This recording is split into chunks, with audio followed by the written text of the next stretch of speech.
Michaela Timpson doing a great job making herself available with AD not being in the lineup. Yeah, to go along with this impressive play in the first half, she's obviously having a great season, is 5 turnovers. And I bring that up. She has 6 assists, 5 turnovers. Those 5 turnovers, Chicago has turned into points on the other side. So that's where you want your point guard to stay aggressive, which she's doing a great job of playing. 5 turnovers, 6 assists, and somehow, in the middle of a half where Caitlin Clark was creating almost everything Indiana had offensively, that became the talking point. But watch what happens when you stop reading the box score like every turnover is identical, because later in this game, the entire argument starts falling apart. The worst part is they didn't. From those turnovers, I shit you not, the Chicago Sky scored 2 points. Why? Because 4 of them were dead ball turnovers.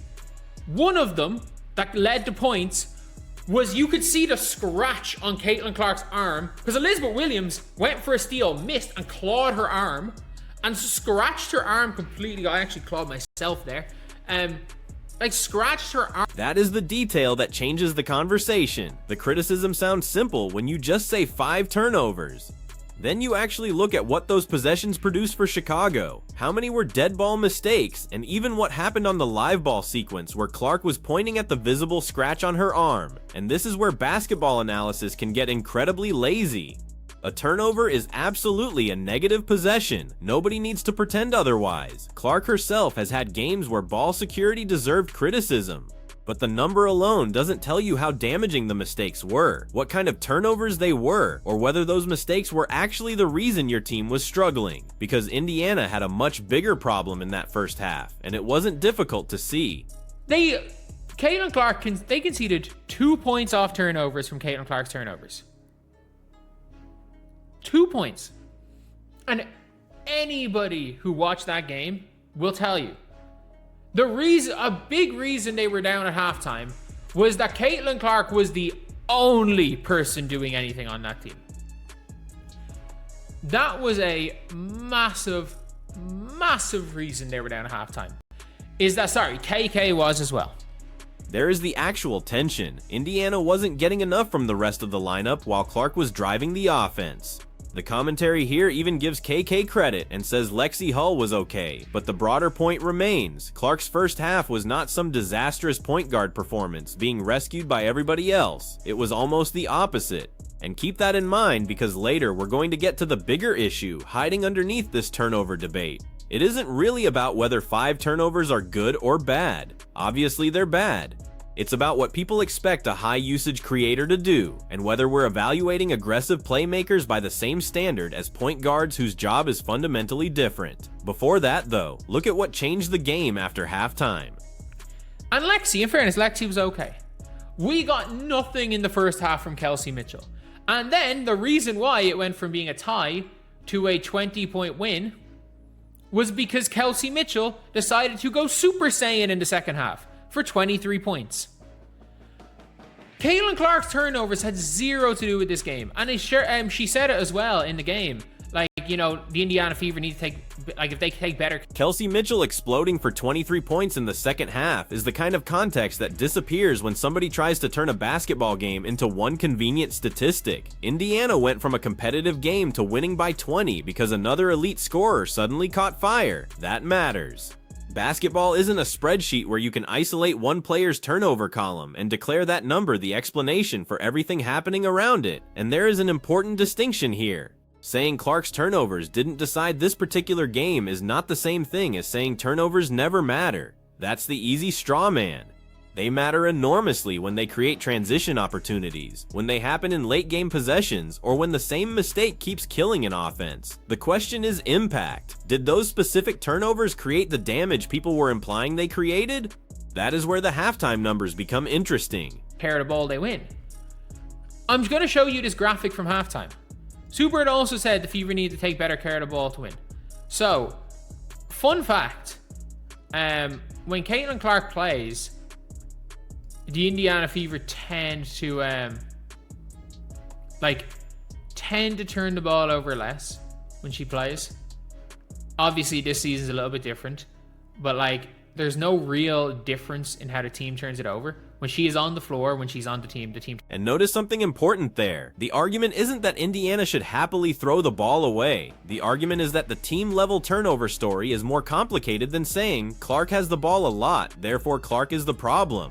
High-usage playmaking comes with risk because the player is attempting passes other players simply aren't asked to attempt. Clark isn't standing at the top of the floor making one safe reversal and disappearing from the possession.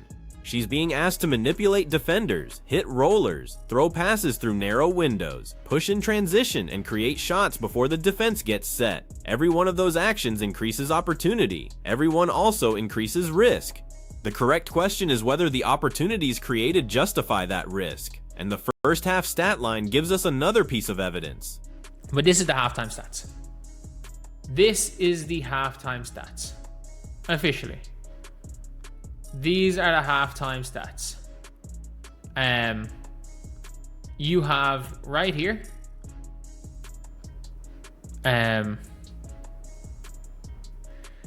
14 points off turnovers to 7. 6 turnovers. Oh, sorry. Maybe it was 4 points off Caitlin Clark turnovers. Sorry, I might be wrong. Maybe it was 4 points.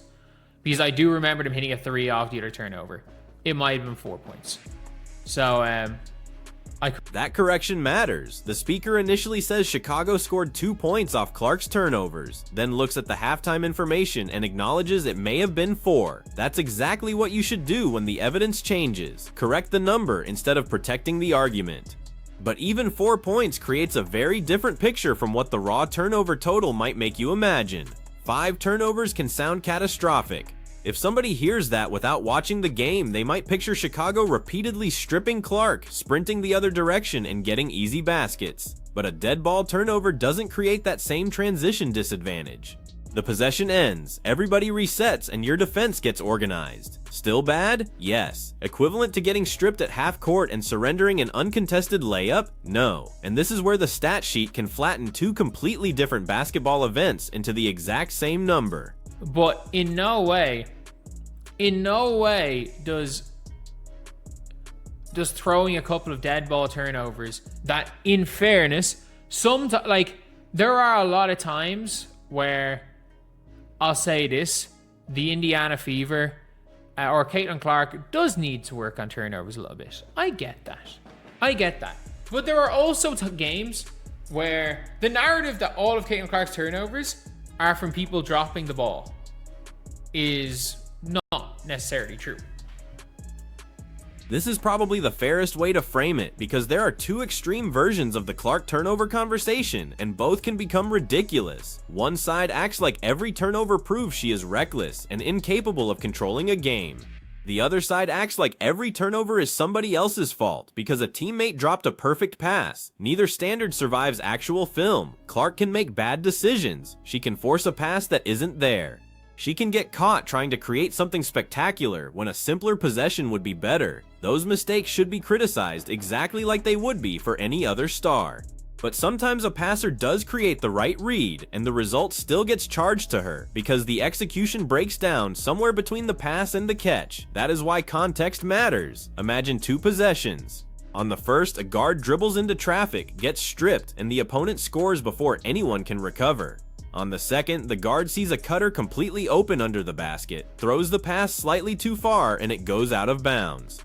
Both possessions produce 1 turnover in the box score. Basketball-wise, they tell you completely different things. One suggests the player failed to recognize pressure. The other suggests the player identified the correct opportunity but missed the execution.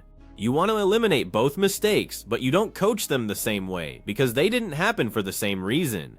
And that's what gets lost when a halftime broadcast reduces a creator's entire performance to 6 assists and 5 turnovers without balancing that against what she was generating. But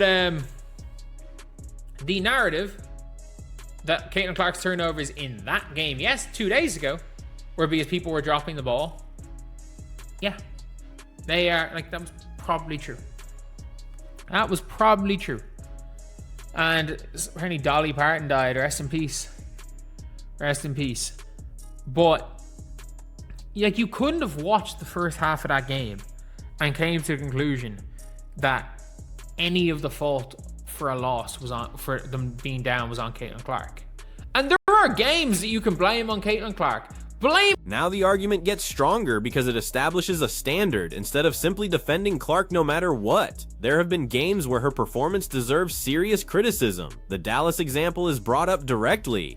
The speaker even says there are situations where you can blame Clark and he wouldn't object. That's important because otherwise this becomes fandom instead of analysis. A star player should not be protected from criticism just because she's a star. If Clark struggles, say she struggled.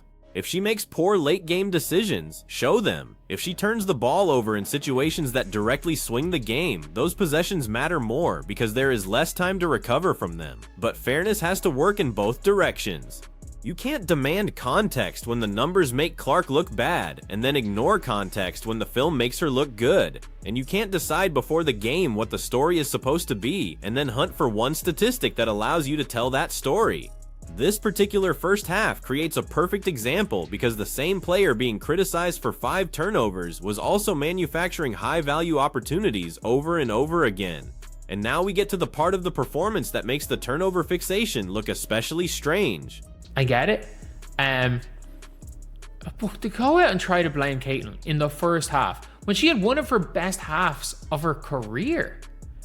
Like, I don't think people understand. Caitlin Clark generated 6 wide open layups. Like, those assists, 5 of them I think were to KK Timpson, and they were open layups. Open layups. And like, you're watching a highlight tape for just generating wide, like passing the ball to people constantly for wide open layups, and it's like, oh yeah. 6 wide open layups. That's the number that should change how you evaluate the half, because assists themselves can undersell playmaking just as turnovers can exaggerate mistakes. A passer only receives an assist when the teammate finishes the shot. If Clark manipulates 2 defenders, puts the ball exactly where it needs to go, and creates a point-blank opportunity that gets missed, the box score doesn't reward the creation. The possession still tells you something extremely valuable. It tells you the offense produced the shot it wanted. That's the job of a primary creator, not to guarantee that every teammate makes every shot, because no point guard on earth can do that. The job is to repeatedly create efficient opportunities and force the defense into compromises. This is why evaluating playmakers exclusively through assist-to-turnover ratio can become misleading. That ratio has value, but it doesn't capture shot quality created, defensive attention, secondary advantages, hockey assists, missed open looks, or how difficult the attempted passes actually were. If one guard produces 8 safe assists by feeding players who create the scoring advantage themselves, while another creates 6 assists plus several missed layups by repeatedly breaking the defense, those aren't necessarily equivalent offensive performances. And this is where the central question finally becomes unavoidable. What type of point guard do you actually want Caitlin Clark to become? Because if the answer is a player who never risks a turnover, you may have to sacrifice some of the exact creativity that makes her dangerous. Like, it kind of makes a mockery of it because, again, not all turnovers are equal. Like, a person could turn the ball over 5 times, and all 5 of those times could be passes to wide open layups that are missed their target by an inch, and they go out of bounds for dead ball turnovers. Or a person gets stripped 5 times and leaves 5 wide open layups. The stat sheet says they're the same thing. They're of the same value. They're not. There it is. Not all turnovers are equal. That sounds obvious, but basketball conversations constantly pretend otherwise because counting is easier than evaluating. A live ball turnover is especially dangerous because your offense is usually positioned to attack, not defend. Players may be ahead of the ball, the floor can be spread, and one mistake immediately becomes a numbers advantage going the other direction. A dead ball turnover gives the defense time to set. A pass that misses a wide open cutter by inches is a technical execution problem. A pass thrown directly into 2 defenders is a decision-making problem. A teammate mishandling a catchable ball creates another category entirely. The official box score may put the same mark beside the ball handler's name, but a coach reviewing film isn't going to treat those possessions identically, and neither should viewers. The deeper issue is that aggressive creators naturally operate closer to the boundary between brilliant and reckless. The passes that generate the biggest advantages often require timing, anticipation, and confidence. Remove every dangerous attempt and you might lower the turnover total, but you can also make the offense easier to guard. That doesn't mean Clark gets unlimited permission to gamble. It means the goal should be better risk selection, not eliminating risk itself. And that distinction becomes even more important when the clock gets tight. And individual player turnovers are normally, unless again, they are late game turnovers or late game decision makers, which again, Caitlin Clark has been at fault for doing that. I'm not pretending like Caitlin Clark has not had situations where late game turnovers have been an issue this year. They matter. They absolutely matter. Late game possessions are where the tolerance changes. A turnover with 3 minutes left in the first quarter leaves dozens of possessions to recover. A turnover in a one possession game with 20 seconds remaining can effectively decide the result. Same box score category, radically different leverage. That is why criticism of Clark's late game decision making can be completely legitimate, while criticism of this particular first half can still be misguided. Those positions don't contradict each other. In fact, that's what serious analysis should look like. You evaluate the possession, the situation, the score, the defensive coverage, and the consequences instead of starting with a player's reputation and working backward. But now we reach the most interesting part of this whole argument, because the disagreement may not actually be about turnovers, it may be about point guard philosophy. Random turnovers in the first half of a game she is dominating is irrelevant. And I'm sure, like, Sue Bird of all people should know that, but probably doesn't because she lived in the world of Gino, where point guards weren't allowed to do anything other than dribble the ball. Their job was to dribble the floor and pass the ball to players who were better than you. That's not a knock on Sue Bird. Like, Sue Bird was one of the best. Sue Bird might have been the greatest ever at it. Like, Sue Bird might be the greatest ever walk the ball down and give the ball to someone better than me point guard. The Sue Bird comparison is intentionally provocative, but underneath the shot there is a legitimate basketball question. What is the ideal point guard supposed to do? For decades, one traditional model emphasized organization first. Bring the ball up, get the offense into its action, deliver the ball to elite scorers in their preferred spots, protect possessions, control tempo. Don't dominate the game by forcing every creation through yourself. Sue Bird became one of the greatest point guards in women's basketball history while playing with extraordinary talent, and reducing her career to simply giving the ball to better players obviously doesn't capture everything she contributed.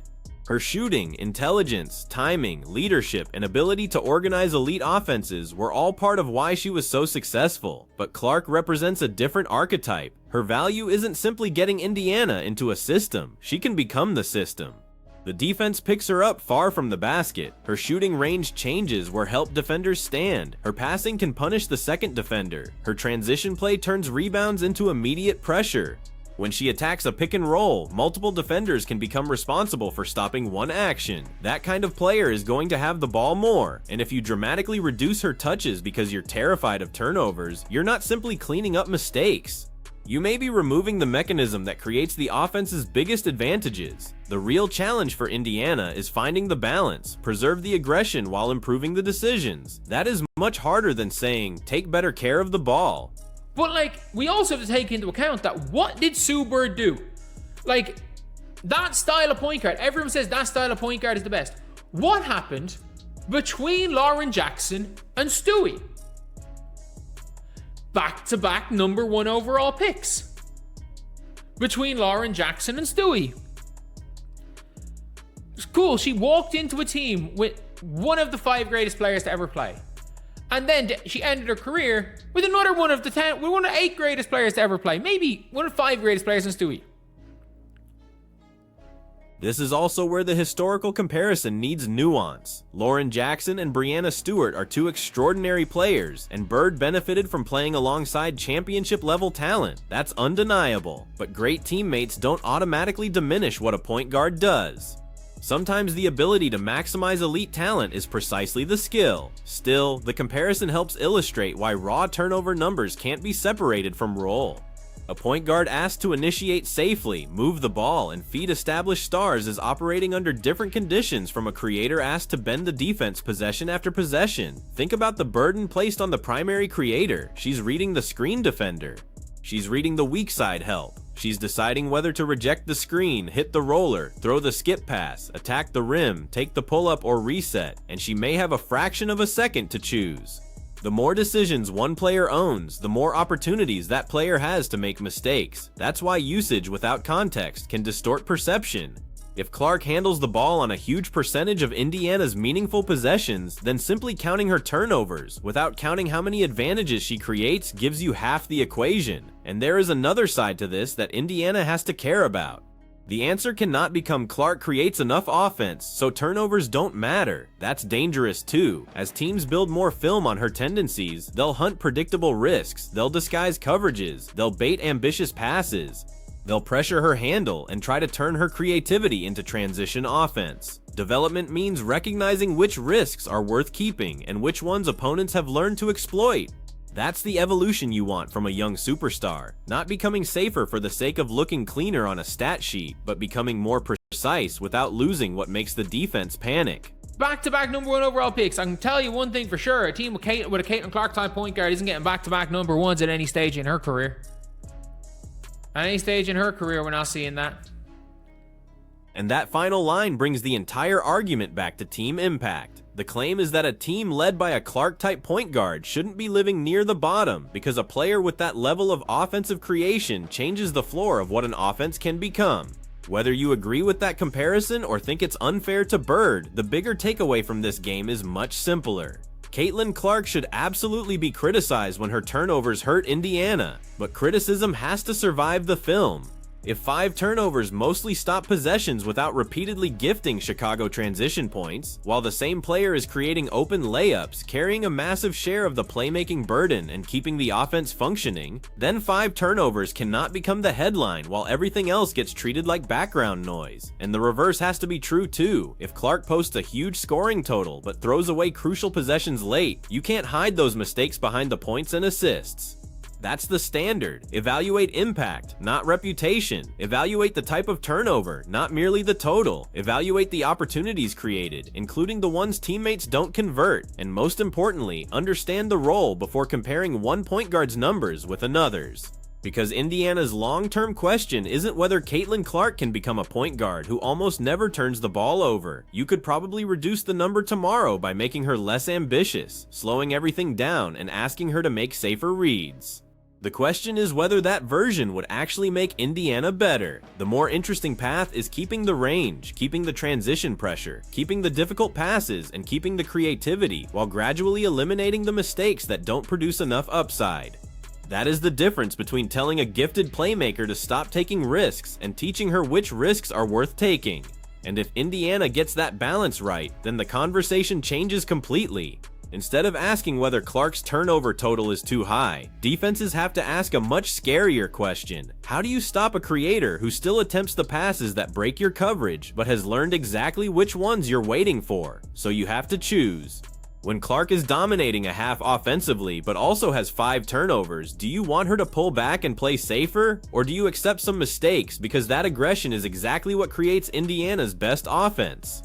Tell me which side you're on in the comments, and if you want more breakdowns where we actually look beyond the box score, like the video and subscribe.